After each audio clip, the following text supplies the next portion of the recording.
இது வந்து என்னோட டாட்டர் வாங்கினது. நைஸ். என்ன கார் இது? பீட்டில். ரொம்ப பிடிச்ச கார் எனக்கு. ஒரு வாட்டி சுவிட்சர்லாண்டில் பார்த்து இது வாங்கணும்னு ஆசைப்பட்டேன். பொண்ணுக்காக வாங்கினது. ஒரு தடவை கூட பொண்ணு ஓட்டல. அது 2 பேரும் 3 பேருமே, நானே 2 பொண்ணுங்களுமே கார் கிரேசி. சார் வாங்கி கொடுத்துருவாரு. அவரோட கார் தான். இது ஜீப் வந்து அவருது. ஜீப் வந்து அவருது. ஜீப்பு அவருது. எல்லாமே ஜீப் எங்க எல்லாம் ஓட்டு போவார் இந்த டைம். இது வந்து 1936 என்னமோ. அது செகண்ட் வேர்ல்டு வார்ல அது இருந்துதான். இது பார்ட்டிசிபேட் ஆச்சா. ஹைதராபாத்தில் ஒரு ரிட்டையர்டு ஆர்மி பர்சன் கிட்ட அவர் வாங்கினது. பட் இன்னும் நல்லா இருக்கு.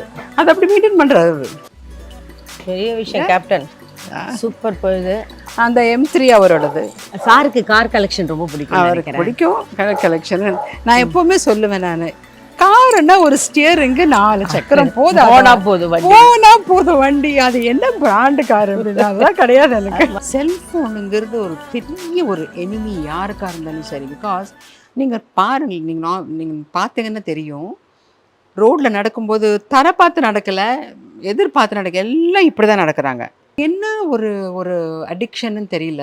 ஏர்போர்ட்டில் நான் பொது இடங்களில் நான் பார்க்குறேன், 2 வயசு 2.5 வயசு குழந்தைங்க 2.5 வயசு குழந்தைங்க ஆட்டோமேட்டிக்காக ஆப்ரேட் பண்ணுறாங்க.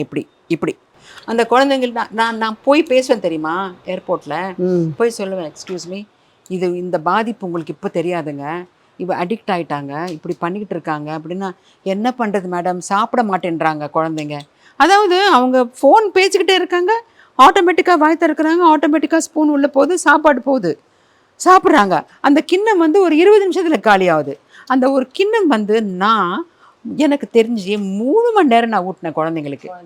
காக்காவை காட்டி, குருவியை காட்டி, கிரையான்ஸு, கலரிங்கு, அப்படி வாட்டர் கலர்ஸு, பபிள்ஸு எல்லாம் பண்ணி அது மாதிரி கிடையாது. இப்போது செல்ஃபோன், அதாவது ஈஸியாக சாப்பாடு ஊட்டிடலாம், டைம் இல்லை யாருக்குமே. அந்த ஃபோனோட கதிர்கள், அந்த ஃபோனோட அந்த அந்த ரேஸ் இருக்கு இல்லையா, அது பிரெயினுக்கு எவ்வளோ நஷ்டம், எப்படி அதுன்றது புரிய மாட்டேங்குது. ஒன்று அது ரொம்ப மனசு ரொம்ப எனக்கு தெரியாதவங்களுக்கும் தெரிஞ்சவங்களுக்கும் நான் ஏர்போர்ட்டில் பார்த்தா கூட நான் போய் என்னை இன்ட்ரடியூஸ் பண்ணிட்டு நான் சொல்லுவேன். என் பசங்களுக்கு அதை சொல்லி கொடுத்துருக்கேன் நான்.